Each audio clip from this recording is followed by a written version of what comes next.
Oke, puji Tuhan, selamat malam. Malam hari ini kita berjumpa kembali untuk melakukan online discipleship.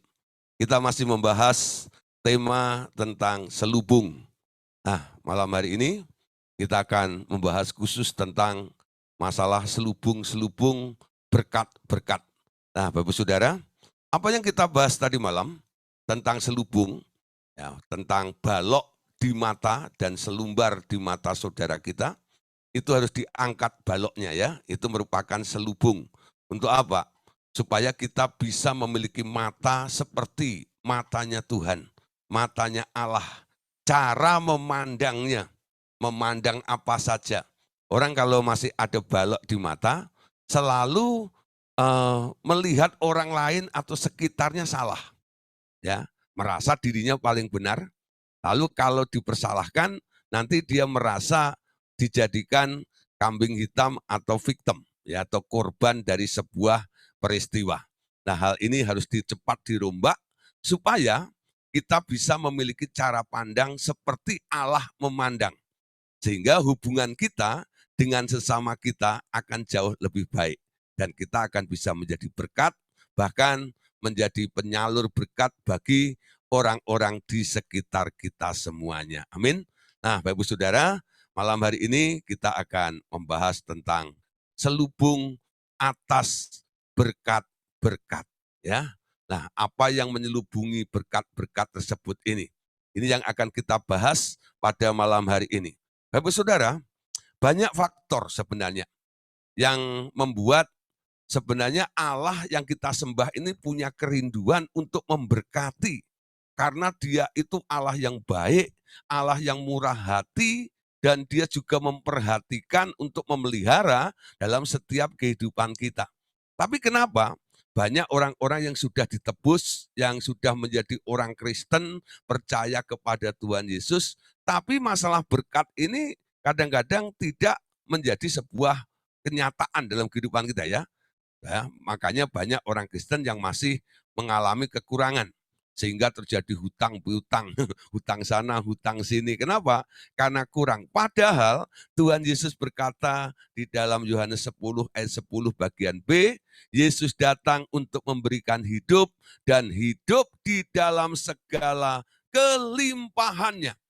Ya, nah, abundance atau kelimpahan itu harus menjadi gaya hidup atau sesuatu yang terjadi di dalam setiap kehidupan orang percaya. Kenapa? Yesus yang Anda undang masuk dalam hidup Anda ini, dia pengen Anda melimpah. Betul nggak? Anda melimpah. Nah, tapi ada satu oknum, sama Yohanes 10 ayat 10 ya, tapi bagian A-nya dikatakan bahwa iblis dia datang untuk mencuri, membunuh, dan membinasakan. Jadi dari satu pihak Allah ini ingin memberkati Anda, tapi ada yang sabotase, ada yang mencoba untuk menghambat setiap aliran berkat-berkat yang harusnya mengalir secara melimpah di dalam kehidupan kita.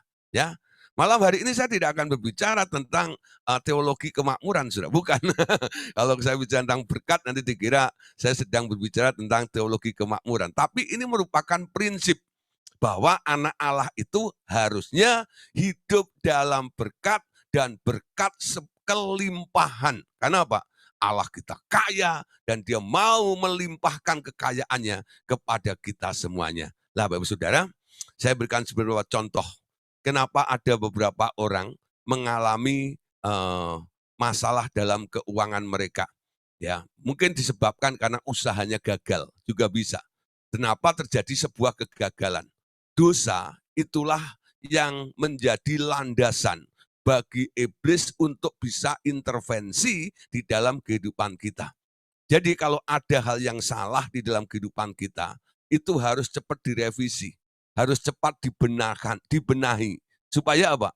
Supaya iblis tidak punya kesempatan untuk mengambil keuntungannya. Amin. Ya. Jadi kesadaran kita bukan mencari-cari kesalahan, bukan. Tapi Roh Kudus akan menyadarkan kepada kita semuanya ada sesuatu yang keliru dalam hidup kita. ketika Roh Kudus itu mulai mengingatkan kita, kita harus sesegera mungkin untuk ya membenahi dengan minta ampun kepada Allah Bapa, Tuhan Yesus dan Roh Kudus, sehingga semua apa yang menjadi landasan itu dibuang karena Tuhan Yesus mengampuni kita. Nah, ada orang yang gagal dalam hidupnya karena mungkin ya dia pernah melakukan sesuatu. Contoh ya, ada orang yang pernah keguguran atau menggugurkan anak. Nah, menggugurkan dan keguguran anak itu merupakan kutuk sebenarnya. Orang yang pernah keguguran harus dilayani. Orang yang pernah menggugurkan anak apalagi, mereka juga harus dilayani. Kenapa? Di dalam diri orang itu sekarang ada roh kegagalan karena dia pernah menggagalkan atau tidak sengaja menggagalkan sebuah proses kehidupan dari sebuah janin yang seharusnya hidup sebagai manusia tapi mati.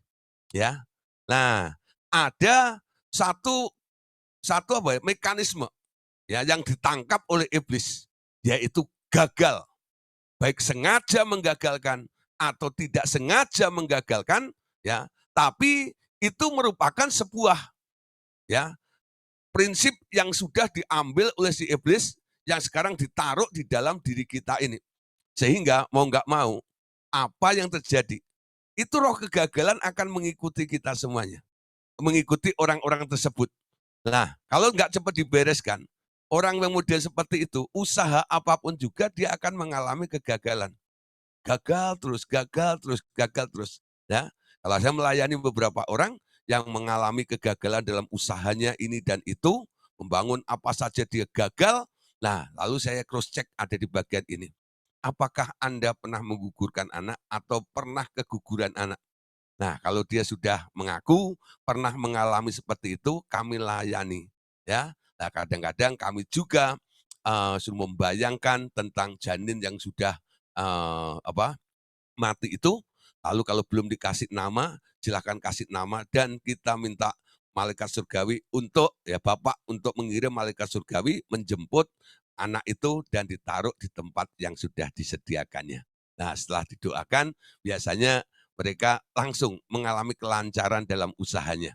Nah, kalau lancar usahanya berarti income-nya mulai lancar juga ya, dan dia semakin hari bisa menabung dan hidup dalam kelimpahan juga ya.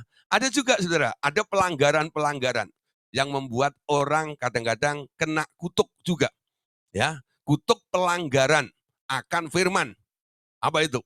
Biasanya saya cek lagi kalau ada orang mengalami banyak hal ya dalam ekonomi mereka, mereka mengalami kekurangan dan terus hidup dalam hutang piutang seperti itu. Saya tanya tentang ketaatan kepada Tuhan, yaitu masalah persepuluhan. Ya, maksud saya bukan untuk supaya orang itu memberikan persepuluhan kepada saya, bukan. Tapi ini merupakan prinsip yang sudah ditaruh oleh Tuhan. Tujuan Allah ya memberikan hukum persepuluhan itu adalah dan itu merupakan suatu kewajiban yang harus dilakukan dengan setia oleh setiap anak-anak Allah. Allah memberikan ya hukum persepuluhan ini supaya orang-orang yang percaya ini boleh belajar. Belajar apa? Sebuah ketaatan. Ya, ketaatan dimulai dari 10% ini. Kalau Anda mulai taat dengan apa yang diperintahkan oleh Tuhan, memang tantangannya ada. Kadang-kadang ada beberapa orang bilang, Pak, gak dipotong 1/10 aja masih kurang loh Pak. Apalagi kalau dipotong 10% lagi, pasti nanti akan kurang. Lalu saya tantang misalnya, coba lakukan. Karena Tuhan sendiri yang bilang, ujilah aku, maka aku akan membukakan tingkap-tingkap langit. Jadi Tuhan menantang orang-orang supaya apa? Belajar taat di sini walaupun kondisinya itu penuh dengan risiko dan tantangan. Ya, nggak dipotong 1/10 aja itu sudah kurang, apalagi dipotong 1/10. Lah menurut kalkulator manusia ini pasti tambah kurang. Tapi setelah saya tantang seperti itu dan orang ini mau melakukannya, mereka terheran-heran. Pak, aneh bin ajaib. Kenapa? Saya bilang, gini Pak, biasanya ya saya itu kekurangan Pak.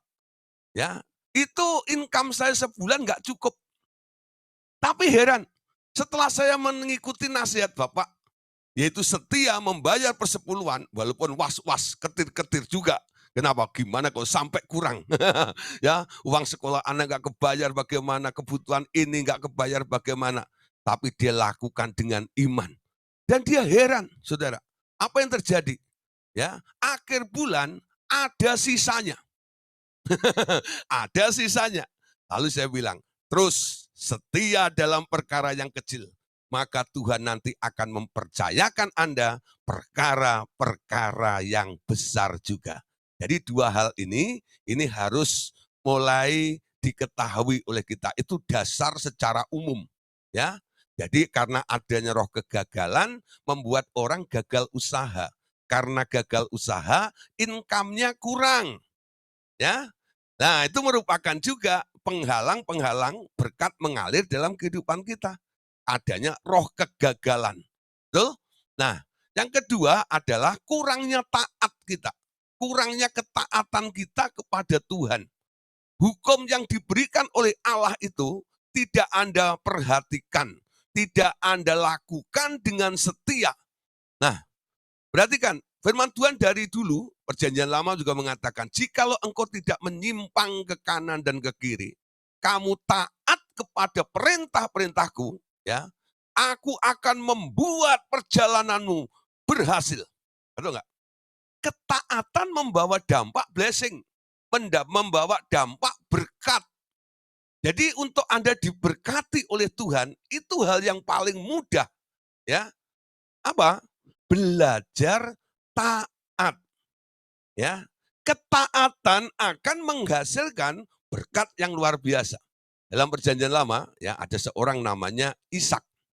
Ishak itu di tengah-tengah paceklik, kekeringan, kemarau yang panjang, ya tanahnya tandus dan semua sedang ngirit-ngirit semuanya. Karena apa? Mereka harus menyimpan, menghemat secara luar biasa. Tapi ketika Tuhan menyuruh Ishak untuk menabur benih pada waktu itu, Ishak belajar taat, mendengar suara Tuhan, lalu dia melakukannya. Alkitab memberitahu kita malam hari ini, apa yang tertulis dalam kitab Kejadian.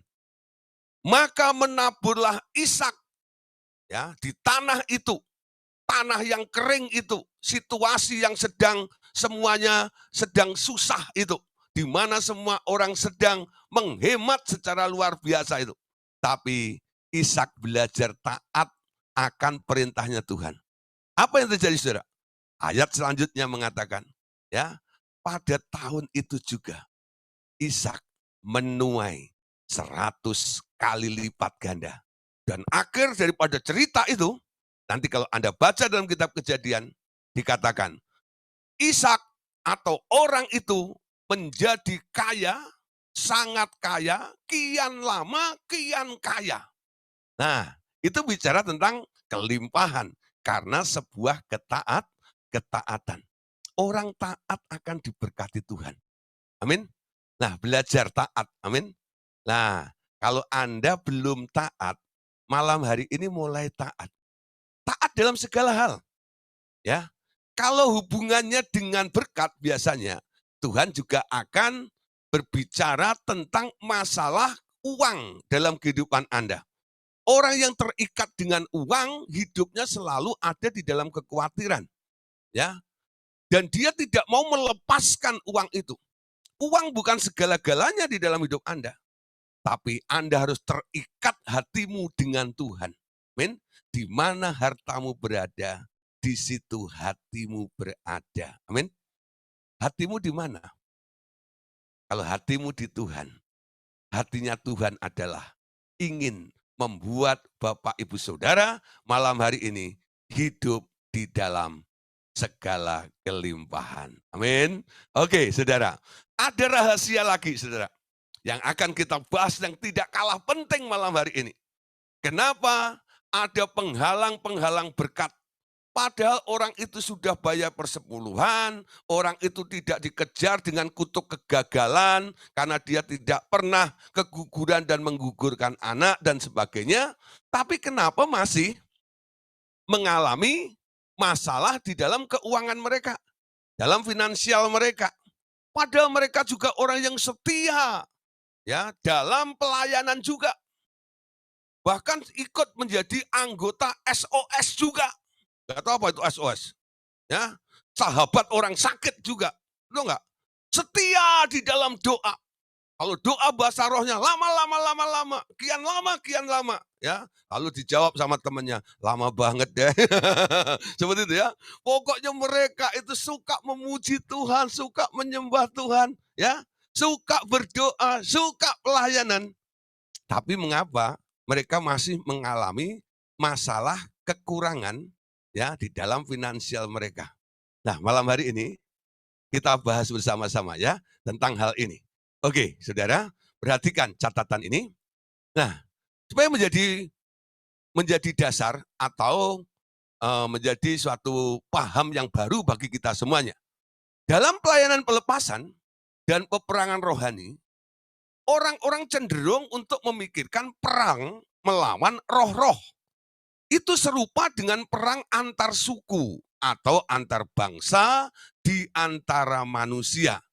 Ya, nah mereka mengenal senjata perlengkapan rohani yang digambarkan sebagai senjata perang tentara Romawi. Di situ firman digambarkan sebagai pedang roh. Ya, nah orang percaya mulai membayangkan ketika mereka memegang pedang itu atau mengatakan firman sebagai senjatanya, pedang itu senjata untuk membunuh dan melukai. Tetapi beda dengan Tuhan Yesus.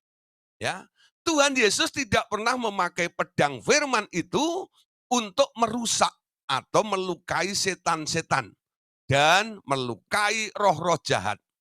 Firman itu oleh Tuhan Yesus dipakai untuk menaklukkan dan menundukkan mereka tanpa harus melukai mereka.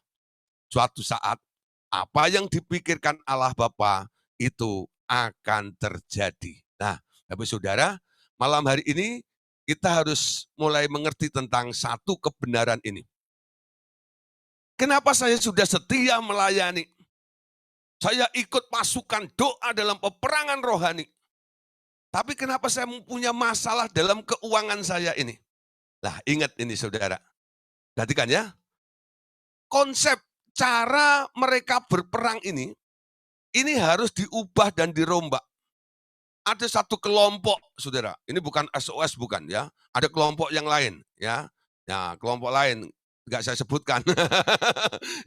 Nah, yang lainnya ya, itu ada satu orang yang dari pasukan itu, ya, pasukan kelompok ini datang ke bengkel kita, bengkel Revival Total Ministry.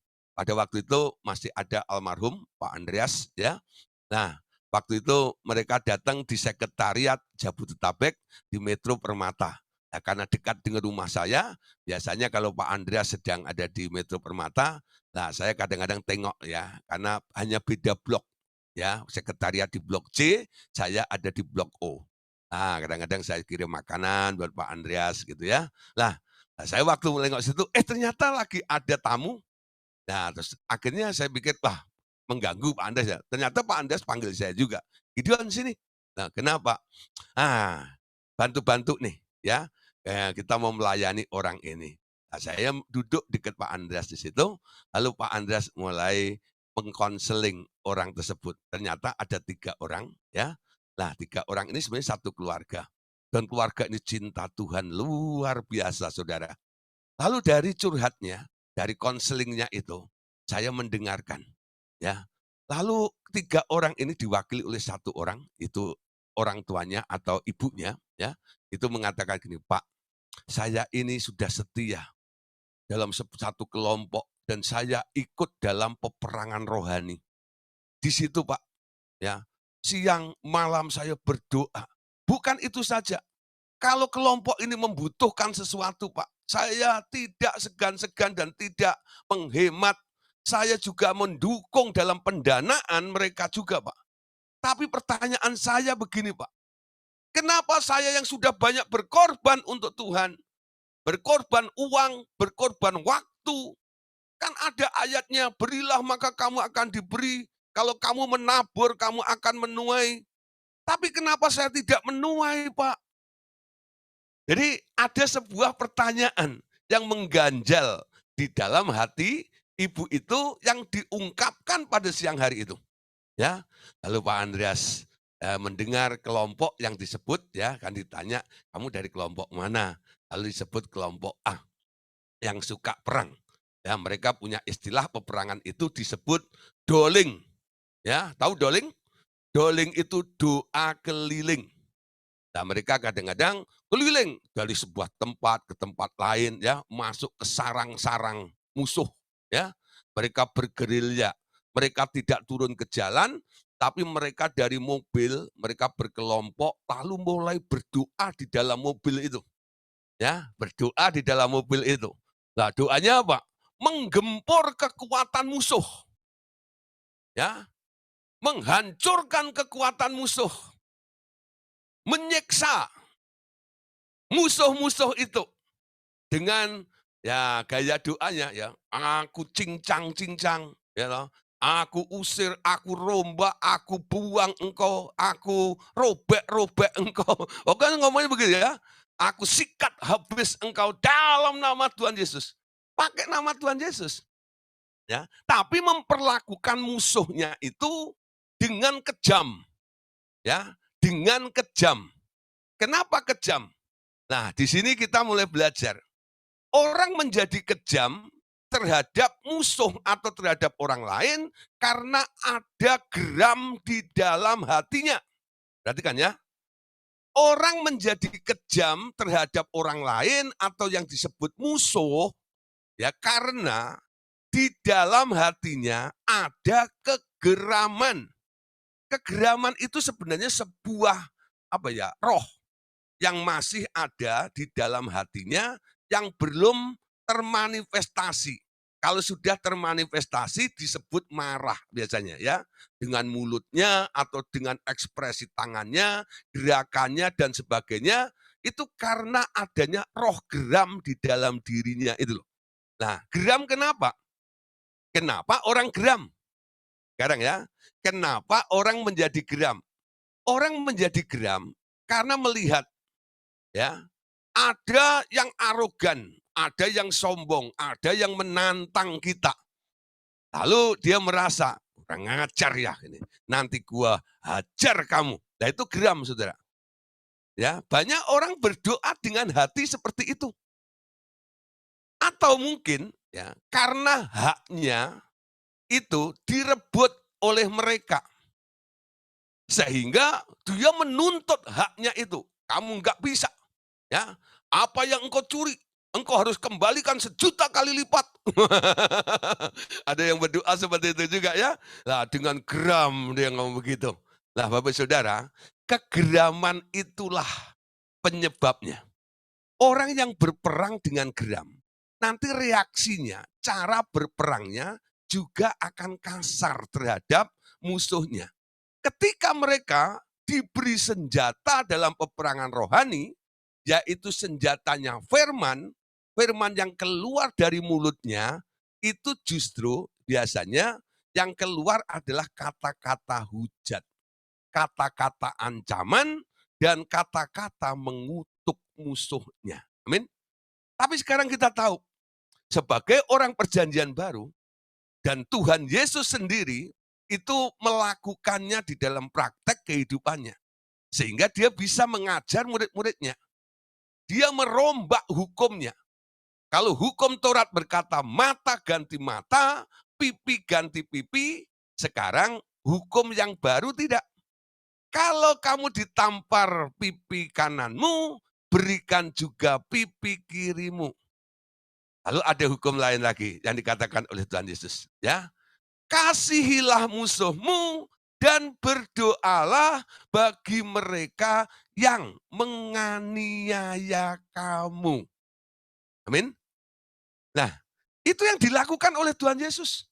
Ketika dia ada di atas kayu salib, Yesus tidak mati di kayu salib dengan luka batin. Tidak mati dengan hati yang geram. Tidak mati dengan menyimpan dendam kepada manusia, tidak. Tapi dia menyerahkan nyawanya dengan enteng. Karena sebelumnya dia berkata, Bapak, ampunilah mereka, karena mereka tidak tahu apa yang mereka perbuat. Amin. Dia selalu tidak melihat apa orang atau musuhnya itu sesuatu yang merepotkan atau merugikan dia, tidak. Tapi dia selalu, aku harus memberkati mereka dan aku harus mengubah mereka. Nah, Bapak Saudara, sekarang kita lihat ayatnya, ya. Dalam Efesus pasal 2 ayat 9 sampai ayat yang ke-10. Perhatikan, ya. Nah, Filipi pasal 2 ayat 9 sampai ayat yang ke-10. Itulah sebabnya Allah sangat meninggikan dia dan mengaruniakan kepadanya nama di atas segala nama. Supaya dalam nama Yesus bertekuk lutut segala yang ada di langit dan yang ada di atas bumi dan yang ada di bawah bumi. Dan segala lidah mengaku Yesus Kristus adalah Tuhan. Bagi kemuliaan Allah Bapa. Nah, Bapak Saudara, bagaimana musuh bisa bertekuk? Bagaimana musuh itu bisa ditaklukkan? Kalau Anda hajar, kalau Anda cincang-cincang, kalau Anda maki-maki terus, Anda kasarin, walaupun Anda menang, bisa menggeser posisi musuh itu untuk mundur ya dari area itu. Tapi saudara, ya itu peperangan nggak akan pernah berhenti. Kenapa? Dia mundur dengan dendam juga. Dia mencari waktu yang tepat. Dia mengumpulkan kekuatan terlebih dahulu dan menunggu celah atau lengahnya Anda, lalu dia akan menyerang Anda kembali. Sehingga terjadi yang namanya serangan balik. Nah, orang-orang yang terus mengalami serangan balik itu artinya apa? Anda belum mampu menaklukkan musuh itu seperti Tuhan Yesus menaklukkan di bawah kakinya. Amin. Misi kita sekarang harus menjadi sama seperti misinya Tuhan. Semua musuh harus tunduk. Ya, tadi dikatakan bahwa semua ya dalam nama Yesus bertekuk lutut segala yang di langit dan yang di atas bumi dan yang ada di bawah bumi dan setiap lidah harus mengaku Yesus Kristus adalah Tuhan. Amin.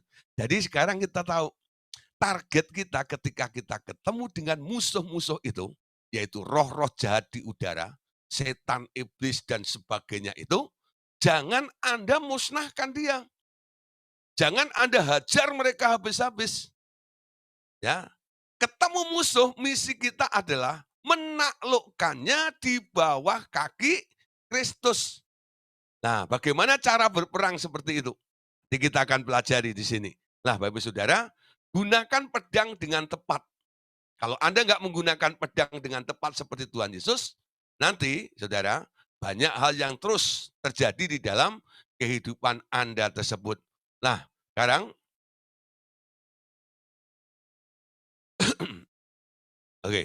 Dengan cara memakai pedang untuk menundukkan dan menaklukkan roh itu tanpa melukai, mereka akan dengan cara memakai pedang untuk menundukkan dan menaklukkan roh-roh itu tanpa melukai mereka, maka kemenangan akan berakhir dalam bentuk seperti yang dikehendaki oleh Bapa.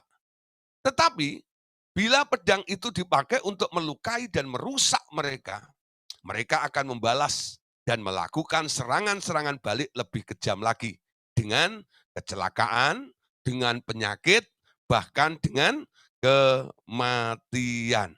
Nah, Bapak Saudara, perhatikan di sini paling sedikit ini yang sering dialami oleh kelompok orang-orang yang sering menamakan diri ada di daerah peperangan rohani atau tukang doling. Ya, begini Saudara, berkat sebagai anak Allah mereka ditudungi, tertutup hingga semua usaha nampak sulit dan akhirnya macet. Dengan berganti cara berperang dan dibersihkan kembali selubung-selubung itu, berkat itu akan mengalir turun atas pasukan perang rohani itu. Ya, saudara, sekarang pola perangnya harus diubah. Saya tidak menghentikan atau melarang Bapak Saudara ikut doling. Ada orang salah terima. Dengan kita mengajar seperti ini, lalu mereka bilang bahwa RTM itu sekarang nggak ada peperangan rohani ya. Ada saudara. Peperangan rohani masih ada. Ya, kami pun masih melakukan peperangan rohani. Berarti nggak ada doleng Pak? Ada doleng. Kami tidak anti dolengnya. Tapi sekarang yang perlu diperhatikan, ketika kita masuk dalam kencah peperangan rohani atau melakukan doling itu, jangan melakukannya dengan geram. Amin. Jangan melakukannya dengan marah. Walaupun itu kepada musuh. Karena ada ayat hukum yang diberikan Tuhan Yesus bagi orang-orang yang lahir di kerajaan Allah itu. Kasihilah musuhmu dan berdoalah bagi mereka yang menganiaya kamu. Amin. Jadi ajaran Tuhan Yesus tidak suruh mengutuk musuh-musuh itu. Ini perang apa, Pak? Perang itu di mana-mana menghancurkan musuh. Nah, yang dihancurkan siapa? Yang dihancurkan adalah kuasanya. Kita patahkan kuasanya, kita selamatkan pribadinya. Amin. Nah, hatinya Yesus itu seperti itu loh. Tuhan Yesus itu bisa split. Hatinya Bapak itu juga begitu. Bisa memisahkan antara roh jahat dan orangnya.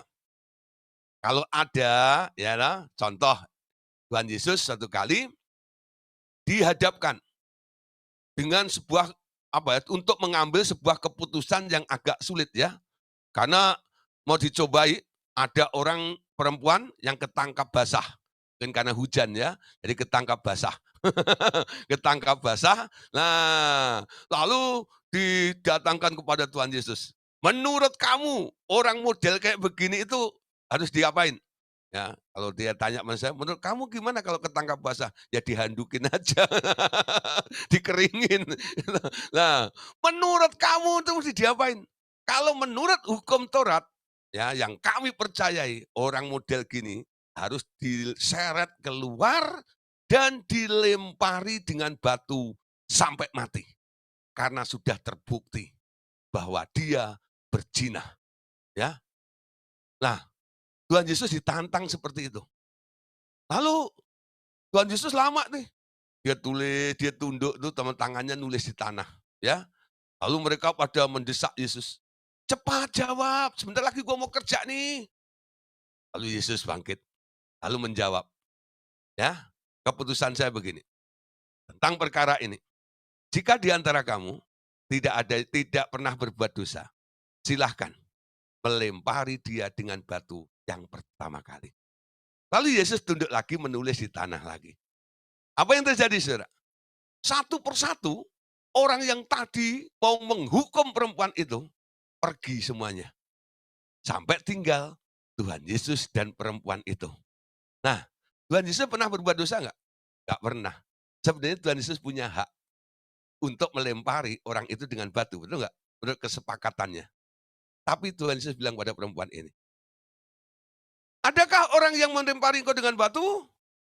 Oh tidak ada. Aku pun tidak. Walaupun aku punya hak. Betul enggak? Aku pun tidak menghukum engkau. Nah, perhatikan saudara. Aku pun tidak menghukum engkau. Ini sikapnya Tuhan Yesus. Nah, pergilah dengan selamat dan jangan berbuat dosa lagi. Muncul sebuah pertanyaan. Apakah Yesus kompromi? Bukankah dia sudah interogasi ya, bahwa dia memang benar-benar melakukan sebuah kejahatan dan ada dosanya, berzina. Kenapa Tuhan Yesus sepertinya memihak? Kenapa sepertinya Tuhan Yesus membela perempuan ini? Nah, di sini kita lihat cara memandang Tuhan Yesus beda. Setiap kasus, setiap masalah lingkungan kita pakai kacamatanya Tuhan. Coba mulai belajar memandang seperti Tuhan memandang. Walaupun itu yang dianggap musuh, saudara. Nah, bagaimana caranya? Kenapa Tuhan Yesus melepaskan perempuan ini dan gak menghukum perempuan ini? Dia berkata, aku pun tidak menghukummu. Pergilah dengan selamat. Dan jangan berbuat dosa lagi. Nah, saya mengerti di sini. Tuhan Yesus bukan kompromi dengan dosanya. Tuhan Yesus benci dengan dosa. Betul enggak? Tapi dia mengasihi orang yang berdosa itu. Amin. Beda dengan Anda. Beda dengan kita kadang-kadang. Kita kadang-kadang benci dosanya plus orangnya, bukan? Amin.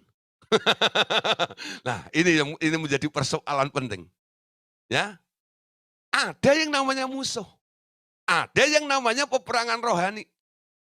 Kalau Anda melihat Anda dalam peperangan rohani seperti ini, Anda harus bisa membedakan ya antara orangnya dan rohnya.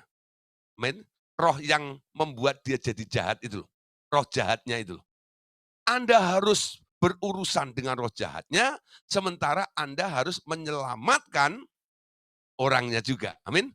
Nah, Allah Bapa itu hatinya, dia mau menyelamatkan bukan hanya manusia saja, tapi dia juga mau menyelamatkan segala makhluk. Nah, ketika kita menemukan baik manusia maupun makhluk-makhluknya, kita boleh benci perbuatannya, tapi Anda jangan benci makhluknya. Amin. Nah, split ada di sini ini. Benci kejahatannya. Kejahatan memang harus dibenci. Tapi, itu enggak lah, makhluk-makhluk yang berbuat jahat ini jangan Anda benci. Anda harus mengasihi, Anda harus prihatin, Anda harus iba bagaimana Anda bisa menyelamatkan makhluk-makhluk tersebut itu. Amin. Nah, malam hari ini kalau Anda melakukan hal yang seperti Tuhan Yesus lakukan, saya percaya tidak ada lagi balas dendam. Sehingga berkat yang diberikan oleh Anda menjadi bagianmu tidak disabotase oleh si musuh itu.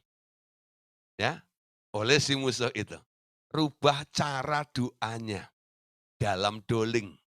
Rubah cara sikap Anda dalam peperangan rohani. Jangan berperang dengan marah, jangan berperang dengan hati yang geram. Hati-hati mengucapkan sesuatu. Anda harus cenderung untuk menjadi berkat. Firman Tuhan katakan apa? Berkatilah musuhmu. Amin. Jadi kita ini anak berkat. Kita kemana-mana harus bisa memberkati mereka. Amin. Nah, Bapak Saudara, ini tentang masalah selubung dalam berkat-berkat itu. Ya, semoga 3 hal yang bisa saya bagikan ini, bahwa pertama, mungkin ada roh kegagalan. Ya, yang kedua, mungkin kurangnya taat kita kepada Tuhan. Sehingga berkat itu terhambat atau terhalang. Yang ketiga, mungkin Anda sudah mengasihi Tuhan, tapi Anda punya sikap yang salah terhadap musuh-musuh Anda. Hatimu masih geram, hatimu masih panas, hatimu masih marah. Nah, di situ. Kemarin sudah kita bahas ya, berbahagialah orang yang suci hatinya. Karena mereka akan melihat Allah. Melihat bagaimana Allah bekerja, melihat bagaimana Allah menyembuhkan, melihat bagaimana Allah memberikan kelimpahan di dalam kehidupan kita. Segala sesuatu ditentukan oleh sikap hati kita. Amin. Nah, lanjut dalam hari ini ya. Selubung yang lainnya, saudara. Adanya roh pengertian yang tertahan. Nah, Roh pengertian tidak dapat memasuki dan menolong seseorang untuk memahami apa yang mereka lihat atau apa yang mereka dengar. Bila selubung ini belum disingkapkan. Jadi kan ya, jadi ada selubung namanya kurang mengerti ya. Nah, roh pengertian tidak dapat memasuki dan menolong seseorang untuk memahami apa yang mereka lihat atau dengar bila selubung ini belum disingkapkan. Juga bagi mereka yang sudah pernah sekali diterangi hatinya, bila mereka memasuki kehadiran raja kegelapan itu, yaitu kerajaannya si iblis, dan mereka akan tertutup oleh selubung-selubung kegelapan itu. Mereka akan berubah menjadi bodoh dan tumpul pengertiannya. Karena roh pengertian tak mampu bekerja di dalamnya untuk menolong dia untuk selanjutnya. Ya, jadi engkau mengerti sekarang bahwa roh kegelapan ini tidak bekerja di dalam jiwa. Roh kegelapan ini bekerja langsung menyelimuti roh seseorang, yakni tepat di dalam hati orang itu untuk menutup semua pengertian untuk datang ya, untuk menutup semua pengertian untuk datang menolongnya. Nah, benar engkau dapat berkata bahwa roh kegelapan itu mengubah seseorang akan menjadi bodoh. Atau dengan kata lain, orang menjadi bodoh karena pekerjaan roh kegelapan itu. Nah, Bapak Saudara, satu hari saya pelayanan di sebuah kantor besar. Ya, wah kantor itu cukup cukup terkenal ya, cukup besar dan orang-orang hebat banyak di situ ya. Nah, biasanya lulusan-lulusan luar negeri semuanya ya. Nah, punya pengalaman yang sudah luar biasa.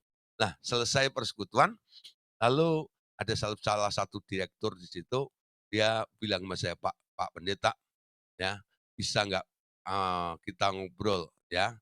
Nah, kita makanlah di mana gitu ya. Jadi gitu kalau kalau di kantor tuh enaknya gitu. Kalau diajak konseling dia itu langsung ngajak makan. Karena memang jam makan Saudara. Selesai persekutuan itu udah jam 1 ya. Jadi mereka pas jam makan silakan ya. Oke ya. Akhirnya diajak ke sebuah restoran. Nah, lalu makan di situ. Nah, ketika di restoran itu si direktur itu ya, dia cerita lalu bertanya kepada saya. Pertanyaannya itu Saudara, pertanyaannya enggak saya sampaikan di sini, cuman menurut saya aneh, ya.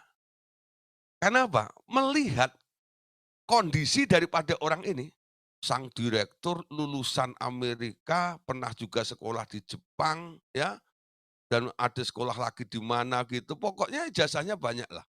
Sampai dia menjadi orang hebat, ya, lalu mendirikan perusahaan seperti itu.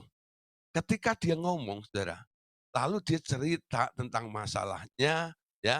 Lalu saya mulai gini, ini orang kok kayak orang kampung yang nggak ngerti apa-apa gitu loh, ya. Kayak orang bodoh gitu loh.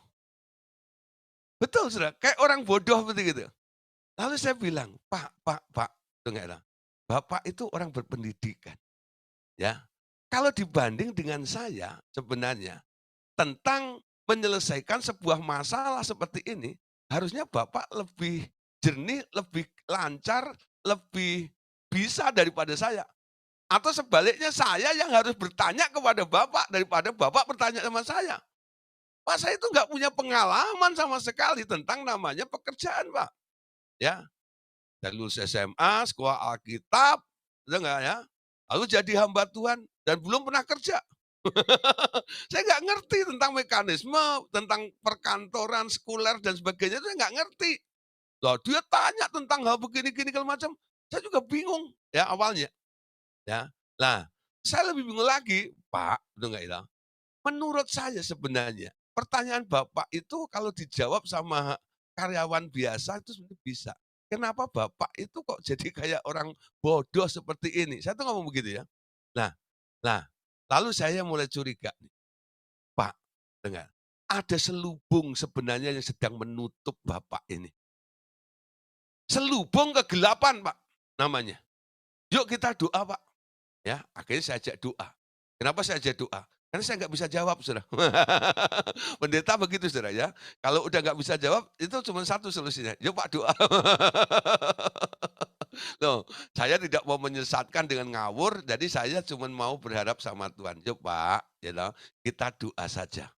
Kenapa? Saya nangkepnya cuma satu. Ya, ada selubung kegelapan yang menutupi dia saja.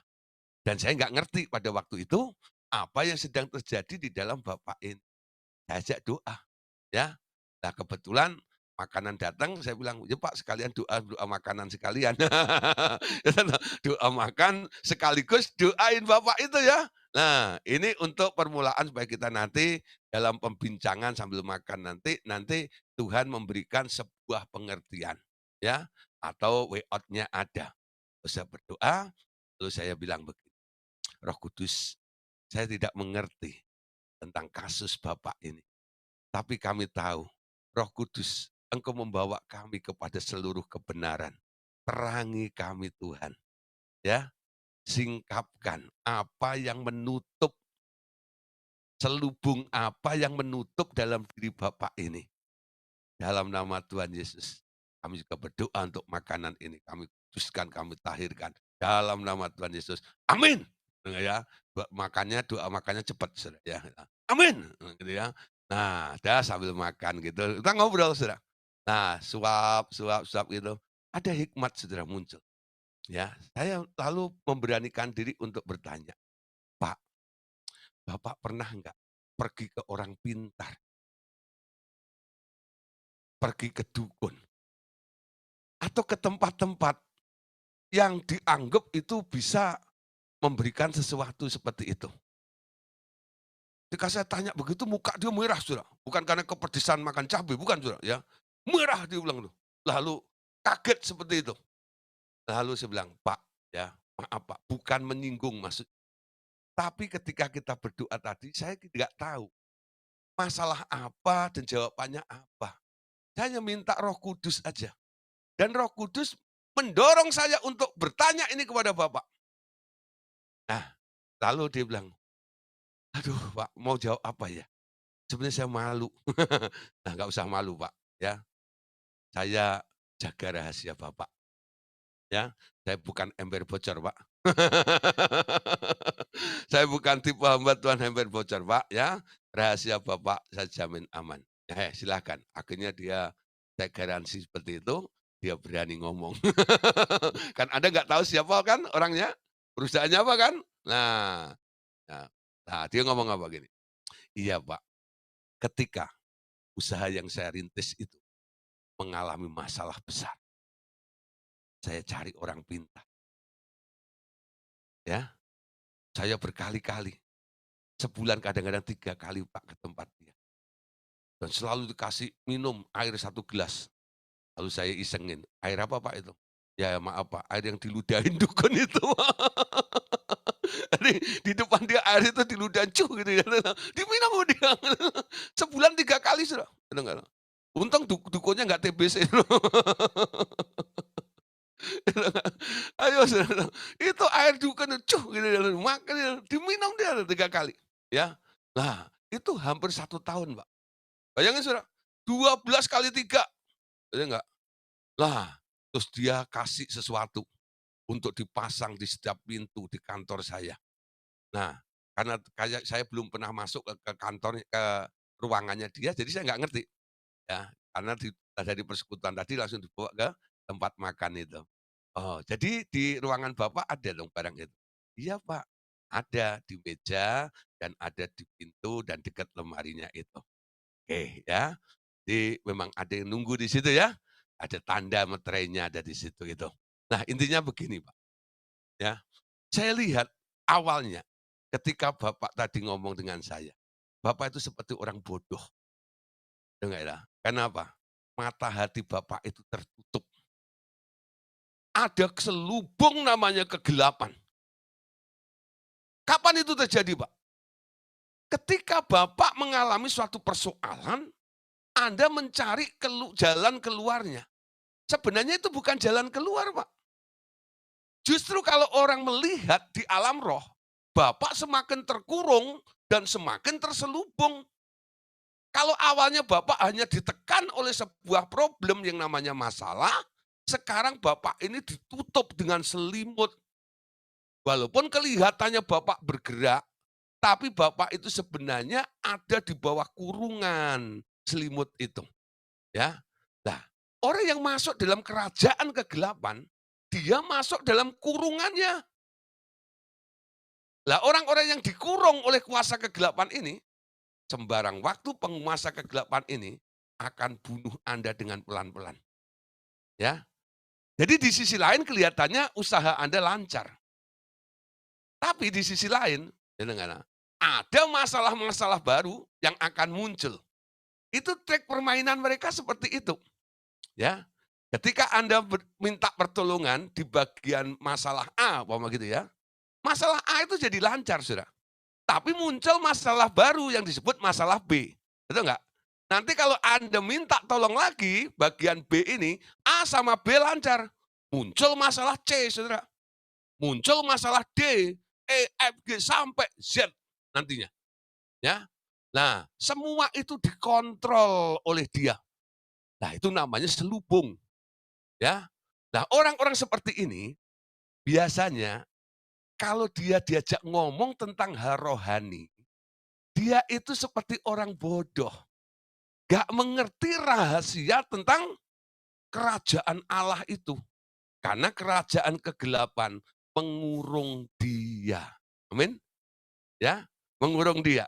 Nah, sekarang kita perhatikan. Ya, ada nih umpama ya, bos sama pembantunya gitu ya. Ini bos perempuan jalan sama pembantunya terus ke gereja sama-sama. Nanti pembantunya lebih cepat mengerti firman, tapi ini bos ini nggak ngerti-ngerti. Nah, bisa juga seperti itu. Lah kenapa? Si bosnya ini walaupun dia orang berpendidikan, si pembantu ini walaupun dia nggak berpendidikan, mata hatinya lebih terbuka. Nggak ada selubung yang menutupi orang tersebut. Amin. Coba perhatikan dalam Roma pasal 12. Roma pasal 1 ayat yang ke-21. Roma pasal 1 ayat 21. Sebab sekalipun mereka mengenal Allah, mereka tidak memuliakan Dia sebagai Allah atau mengucap syukur kepadanya. Sebaliknya pikiran mereka menjadi sia-sia dan hati mereka yang bodoh menjadi gelap. Mereka berbuat seolah-olah mereka penuh hikmat, tetapi mereka telah menjadi bodoh. Perhatikan ya. Jadi kelihatannya mereka sepertinya berhikmat, tapi bodoh. Kenapa? Hati mereka sudah gelap dan pikirannya menjadi sia-sia. Nah, Allah Bapa berpesan begini.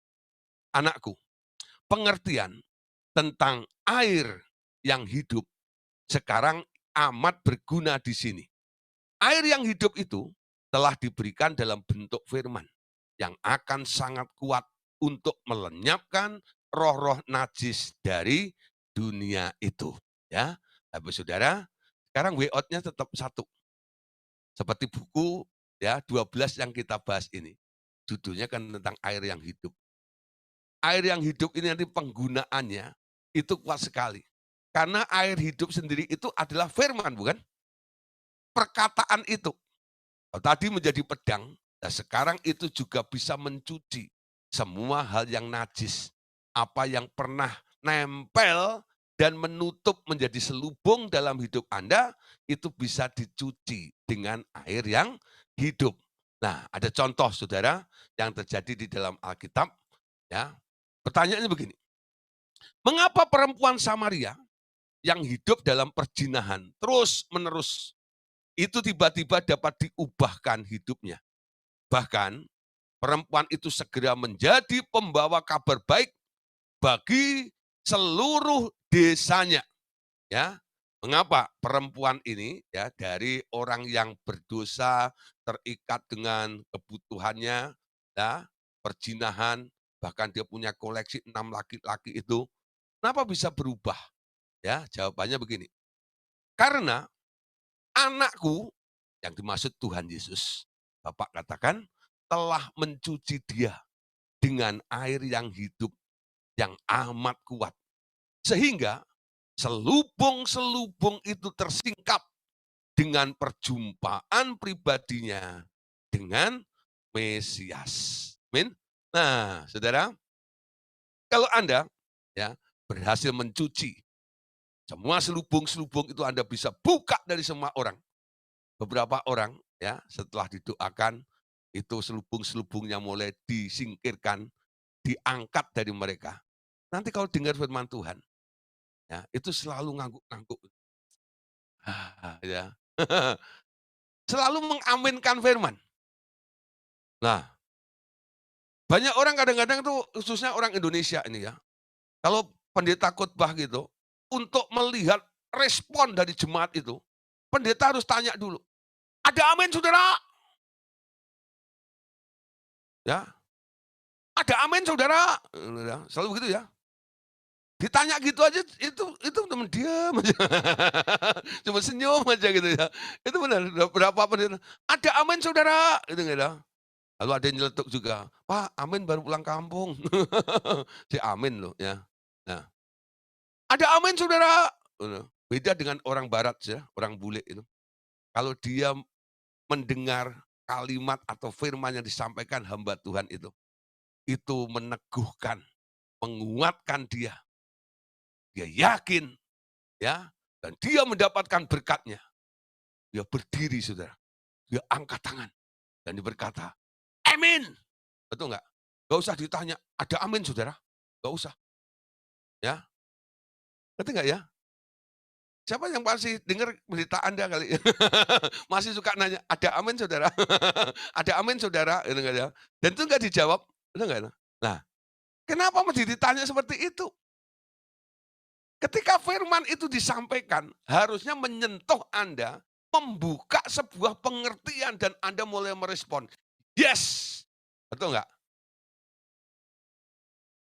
Ada orang saya ceritain ya, tentang air yang hidup, tentang barang tumpas, tentang alam roh dan sebagainya itu. Lalu dia mulai gini, "Oh begitu ya Pak? Oh begitu ya Pak?" Jadi kayak orang baru nyadar, terus baru ngerti hari itu. "Oh begitu ya?" Nah sekarang mulai budayakan. Ya, ketika ada sesuatu yang baru yang disingkapkan, mulai, "Oh, begitu toh."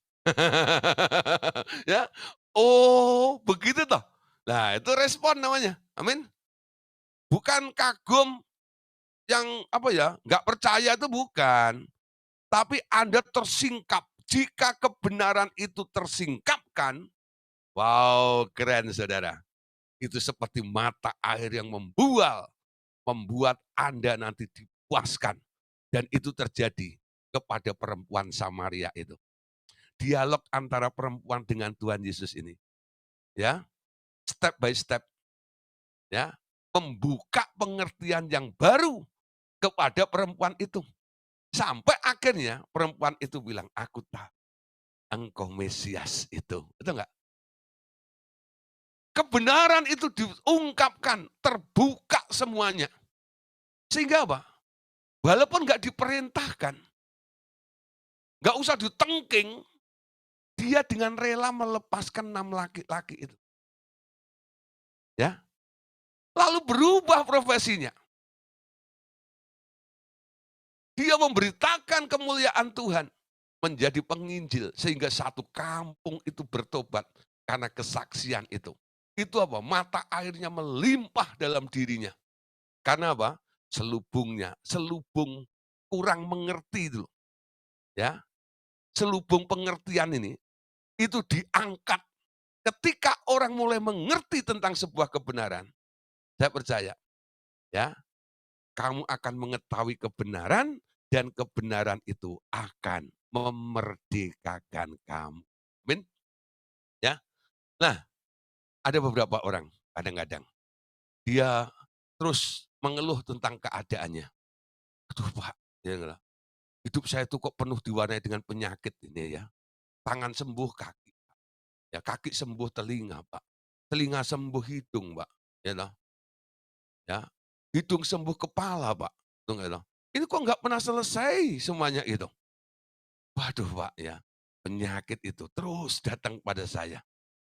Nah, dasar, Pak. Mungkin memang saya ini ya memang apa ya? Jadi orang yang layak untuk sakit seperti itu. Dengan ngomong seperti itu saya bantah, saya bilang ini, saya beritahu ya kebenarannya. Tuhan Yesus 2000 tahun yang lalu memerdekakan Anda dari penyakit. Oleh bilur-bilurnya kamu sudah sembuh. Ya, kalau dibilang sudah sembuh, artinya kamu masih sakit nggak? Ya kalau sudah sembuh ya nggak sakit, Pak. Coba baca itu 1 Petrus, ya, pasal 2 ayat 24 itu, ya. Oleh bilur-bilurnya kamu bukan akan sembuh, sudah sembuh. Kalau sudah sembuh, artinya Anda masih sakit nggak? Ya enggak, Pak. Nah, berhenti ngomong Anda sakit. Karena Anda sekarang mengerti sebuah kebenaran. Bahwa Anda orang yang ditebus, Anda orang sehat, Anda tidak sakit. Karena bilur Yesus telah menyembuhkan Anda. Dalam nama Tuhan Yesus. Nah, coba bilang, siapa bilang saya sakit? Omong kosong. Saya sudah sembuh oleh bilur Tuhan Yesus. Maka jadilah kamu sembuh. Amin. Ya, coba mulai belajar seperti itu.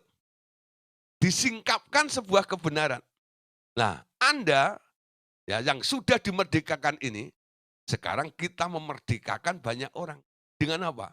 Selubung-selubung dari dalam diri orang itu kita angkat satu persatu. Supaya setiap orang mengerti sebuah kebenaran. Ketika mereka mengerti sebuah kebenaran, kebenaran itu akan memerdekakan mereka. Amin. Nah, mereka yang masih kekurangan terus, ya, Anda kasih kebenaran juga, yaitu kebenaran itu firman, ya. Dengan ngomong apa? Tahu nggak? Harusnya kamu nggak hidup dalam kekurangan kayak begitu loh. Kasih ayat dulu Yohanes 10 ayat 10b tadi. Karena Yesus datang untuk memberikan hidup dan hidup dalam segala kelimpahan. Tahu nggak? Dia mau Anda melimpah loh. Kenapa Anda harus berkekurangan? Oh tapi ini, tapi itu loh. Lah, jangan peduli dengan alasannya, saudara. Ya, lalu Anda bilang, ada ayat lagi yang ditulis oleh Paulus. Dia yang kaya rela menjadi miskin supaya kamu yang miskin menjadi kaya oleh karena kemiskinannya. Nah, jadi tukar guling nih, tukar tempat, ya. Dia yang kaya raya rela menjadi miskin supaya kamu yang sedang miskin ini jadi kaya oleh karena kemiskinannya. Itu namanya menebus Anda. Dia lakukan itu, Yesus rela mengambil posisi Anda supaya Anda menempati posisi dia menjadi orang kaya. Amin. Wah, nah coba mulai bilang, siapa bilang saya miskin? Ngomong kosong. Saya kaya karena Allah mau saya kaya dan dia yang kaya rela menjadi miskin supaya aku menjadi kaya. Amin. Pikiranmu terbuka. Saudara. Walaupun hari itu mungkin Anda belum pegang duitnya. Tapi paling enggak Anda sudah mulai punya jiwa kaya. Betul enggak? Nah, orang yang punya jiwa kaya mentalnya nanti juga akan berubah. Ya, mentalnya akan berubah. Nah, dari situ ada roh yang terus mendorong Anda. Apa saja yang Anda perbuat akan berhasil. Karena apa? Anda orang kaya. Ya. Nah, lihat apa begitu. Dulu bingung, aduh mana mungkin saya bisa beli. Tapi sekarang pikirannya baru. Karena Anda merasa kaya. Ya, walaupun belum kaya. Masih merasa kaya. Enggak ya? Nah, Anda mulai pikir, aku pasti bisa beli itu. Amin. Apalagi ketika sudah pegang duitnya, aku pasti beli itu. Nah, itu memerdekakan ya, pengertian-pengertian itu. Nah, itu banyak hal. Nanti coba ambil pengertiannya, ya. Nah, mungkin Anda mengalami kelemahan, ditekan dengan selubung namanya kelemahan. Merasa nggak mampu ini, nggak merasa nggak mampu itu, merasa nggak bisa, merasa nggak kuat. Kenapa? Ada selubung kelemahan yang menutupi Anda sehingga membuat Anda jadi orang lemah. Ya, ketika firman itu mengajak Anda untuk bangkit, berlari, berjalan bersama dengan dia, Anda selalu bilang, "Nggak bisa, aku tak mampu. Oh Tuhan, lihatlah keberadaan hambamu ini. Hambamu ini tak lain tak bukan hanya cacing dan tanah liat." Selalu ngomong begitu aja. Udah nggak itu? Oh Tuhan, kami ini lemah. Seperti itu. Jadi ngomongnya seperti itu. Padahal Tuhan mau Anda bangkit, berjalan dari kemenangan kepada kemenangan.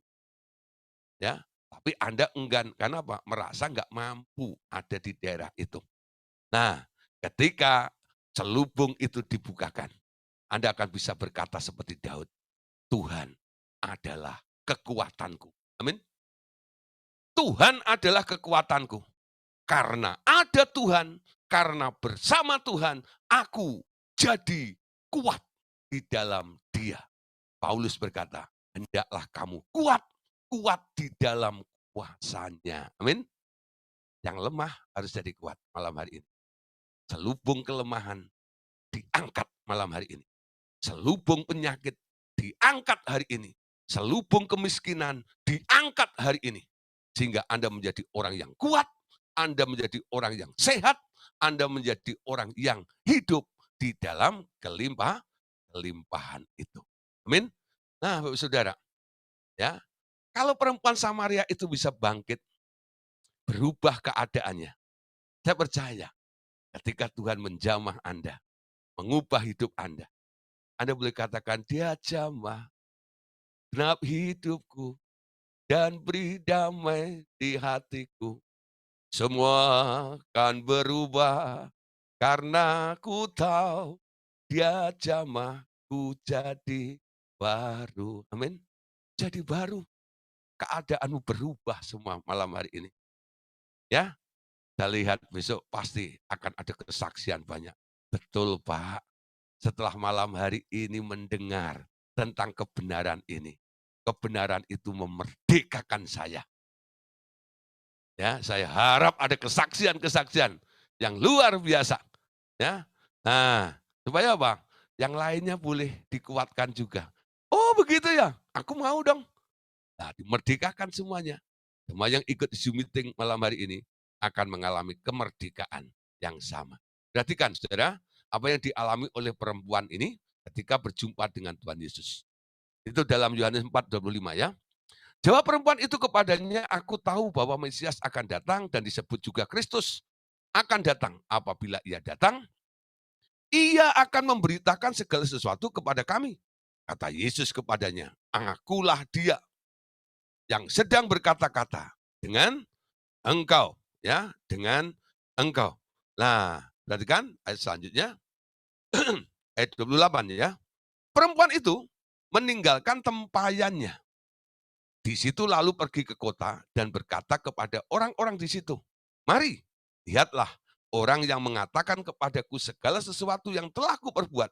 Mungkin dia Kristus itu. Mereka pun pergi keluar kota, lalu datanglah kepada Tuhan Yesus. Ya, nah satu ayat lagi, 41-nya saudara. Karena perkataannya lebih banyak lagi orang-orang yang percaya. Dan mereka berkata kepada perempuan itu, kami percaya, tetapi bukan lagi karena apa yang telah kau katakan. Sebab kami sendiri telah mendengar dia, dan kami tahu bahwa dialah benar-benar juru selamat dunia ini. Nah, Bapak Saudara, puji Tuhan ya, malam hari ini kita sudah selesaikan ya tentang bagian ini dulu. Ya, tentang apa? Selubung pertama, selubung tentang berkat. Yang kedua, selubung tentang pengertian. Ya. Jadi tahap bertahap ya. Kemarin selubung tentang balok di mata. Ya, malam hari ini dua hal yang kita boleh pelajari.